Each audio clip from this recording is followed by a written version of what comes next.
Hi, welcome to Fort Steele Heritage Town. Today we are in my humble abode here at Fort Steele, Barr & Combs Blacksmith Shop, and I'm going to be showing you how to make a nail.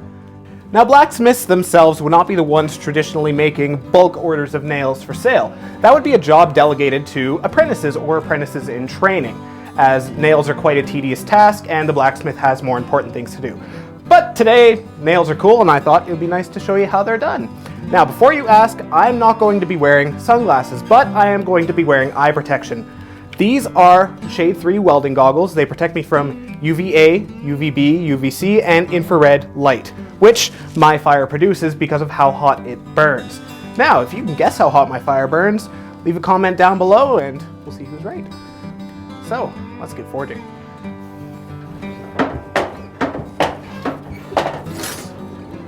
So, to make nails, what I'm going to be using is 1/4-inch round stock. This is just mild steel, and the reason we use round stock, yet we end up with square nails, is because of this tool right here. This is called a nail header. This allows us to create the head of our nails by upsetting the steel, and it has a square hole. If I tried to put square stock through that hole, it would slide right through, but we need it to catch the stock so we can create a nail. To start off, I have my fire nice and hot. I'm going to put just the point of my stock in, because nails have 3 parts. They have a point, or the taper, they have a nice square body, and they have the head. The taper is just simply the first part we make.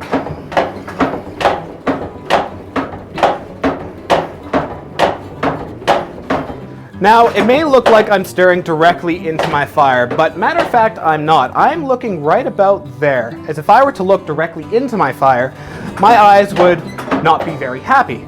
Thus, if I need to check the temperature of my steel, I will simply pull it out, check it to the black coal behind it, and as you can see, it's about ready to forge. Give it a few more pumps, and I'll see you at the anvil.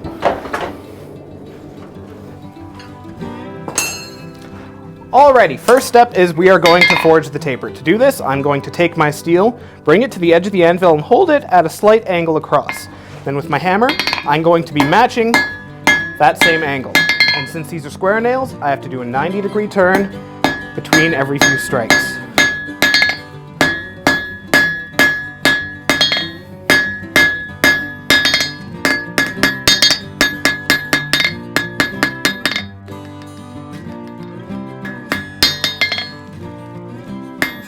So now we have a nice square taper, nice and sharp and pointy, but make sure not to touch it. Even though it looks black right now, this is about 1,000 degrees Fahrenheit. Easy first-degree burn. So to prevent the tip of my steel from melting, I make sure to shove it into the back coals of my fire. As coal is a very insulating material, it prevents the tip of my steel from heating up while letting the rest of the material that I want to be working on heat up nice and evenly. We have a nice heat on the body, so now to forge the square body, I bring it to the back edge of the anvil this time, and this is where I get to set the length of my nail. I'm going to call it right about there, and I'm going to hit half on, half off, and that's going to create a sharp little step right there. That's going to mark where I'm going to be forging. Makes it a lot easier to fit into the nail header after. As you can see, there's a sharp step right around there.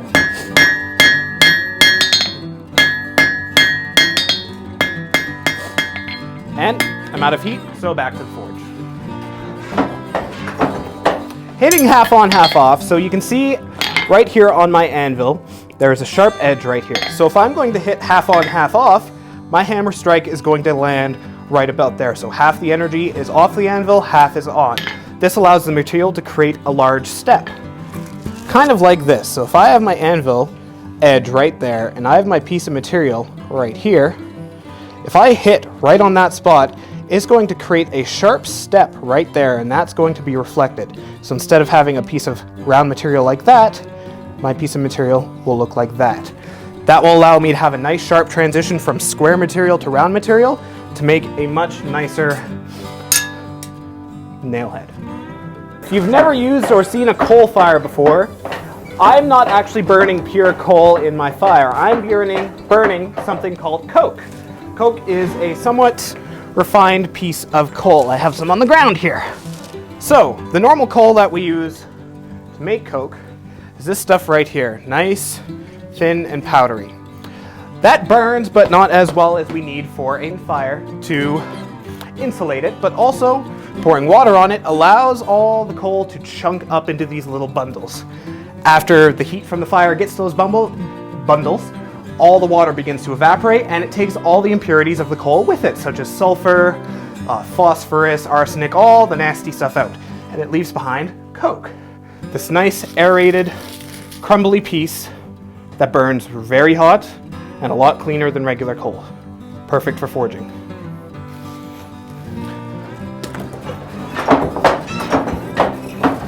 Now that I have my body nice and heated up, I can bring those nice sharp steps to the edge of my anvil where it'll kind of catch and allow me to keep working on the square body of the nail. And since it is square, I do have to remember, turn it 90 degrees every few hits.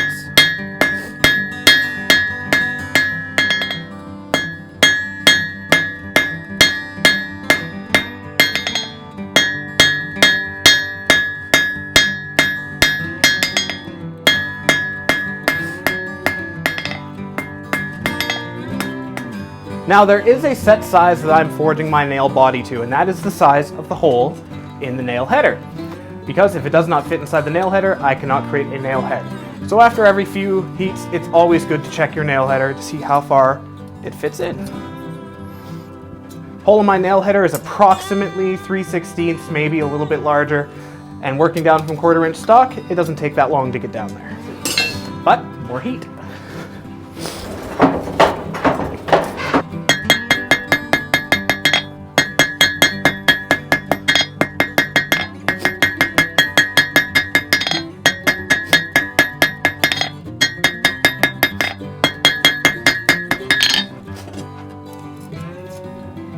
So, as you can see right here, I've worked down my stock to a nice square body, and when I put it in the hole in the nail header, it fits right to the part where the round stock begins.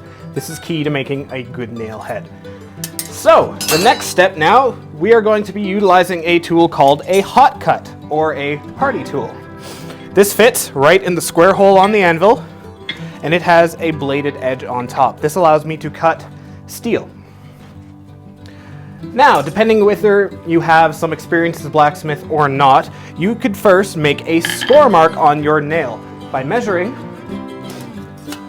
where your nail header fits onto your nail. You can figure out how much steel you need for the head of your nail.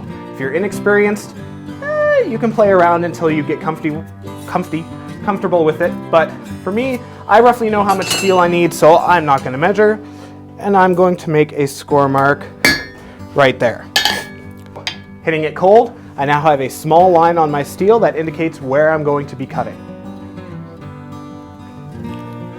I'm not going to be cutting all the way through, because if I were to do that, I would have two separate pieces of material. I would have the piece of stock which I've made my nail from and my almost nail separately. And if I were wanting to heat it up in the fire, I would have to use tongs. And I don't want to have to use tongs if I don't have to, thus I can keep it attached to my piece of stock right here and use it as a holy stick, as I like to call it. Blacksmiths love holy sticks. If we don't have to use tongs, awesome! If we do, not as awesome. Once I start cutting, I'm going to hold it on my hot cut tool and I'm going to be rotating it around so it cuts all nice and evenly to the center, kind of like how you chew around an apple and leave behind an apple core. Then I'll show you what happens in the next step.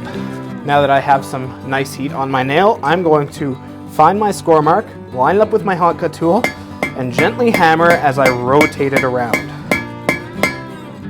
And as you can see, it is cutting a small channel into the stock, leaving behind only a small piece of steel actually holding my nail. Just like that. This is the last step before you actually make your nail head, where you can hold on and make any final adjustments to your nail. There. That's it for the hardy tool. Last step is making the head of the nail. I'm going to be heating up this little stem right here as hot as I can get it, along with this small piece right here. That is going to be my nail head, and that is going to be the end of my nail. This whole piece of stock is essentially going to be used for the next nail, and the next nail, and so on and so forth until I run out of stock and have to go get more. Now, breaking away from the forging for a little bit, we're going to talk about a little bit of how nails used to be made. Normally, smiths would have made nails out of a material called wrought iron. Wrought iron is not as common anymore, thus mild steel is used. In the process of making nails, we usually quench them after they are heated and forged, simply to contract them and release them from the nail header. Now with wrought iron, this would not be confused with tempering, as there is no carbon in wrought iron, thus the nail would not become harder, it would remain its current strength. Yet with steel, it does slightly harden it, but this is not on purpose, this is just a consequence of the forging. Now that my nail is heated up, I'm going to insert it into the nail header, do a few twists, bring it over to the pritchel hole on my anvil,